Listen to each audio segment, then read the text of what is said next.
আসসালামু আলাইকুম, কেমন আছেন সবাই? আলহামদুলিল্লাহ আমরা ভালো আছি। তো এটা হচ্ছে আমার অ্যানিভার্সারির একটা গিফট। আমার হাসব্যান্ড আমাকে কিছু টাকা দিয়েছিলেন। তো আমি হাঁড়ি পাতিলে কিনলাম। আমার যেহেতু হাঁড়ি পাতিলের খুব শখ, এগুলো খুবই এক্সপেন্সিভ হাঁড়ি পাতিল। তো আর ইরাম জিজ্ঞেস করছে, মা এখানে কি? এগুলো হচ্ছে, ওরা বললাম যে এগুলো হচ্ছে মাজনি, এগুলো দিয়ে হাঁড়ি পাতিল ওয়াশ করে। আর এটা হচ্ছে ঢাকনাটা, এটা হচ্ছে কড়াইটা, আর হচ্ছে একটা হানিকম্বের তাওয়া নিয়েছি আমি। এটা হচ্ছে 30 cm নিয়েছি তাওয়াটা। এখানে করতে পারবো, তান্দুরি চিকেন, তারপরে তাওয়া চিকেন, অনেক কিছুই করা যাবে, প্লাস রুটিও শেখা যাবে। আর এটা এইভাবে নবটা খোলা দেয় ওরা। তো এটা আমি লাগিয়ে নিব।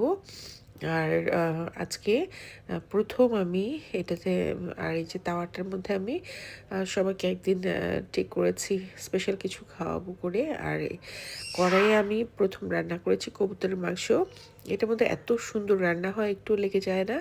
রান্নাটা খুব দ্রুত হয়। ননস্টিকের মধ্যে আসলে ইউজ না করে স্টিলের বা হানিকম্বের এগুলো ইউজ করতে পারলে অনেক ভালো। ভালো থাকবেন সবাই। আসসালামু আলাইকুম।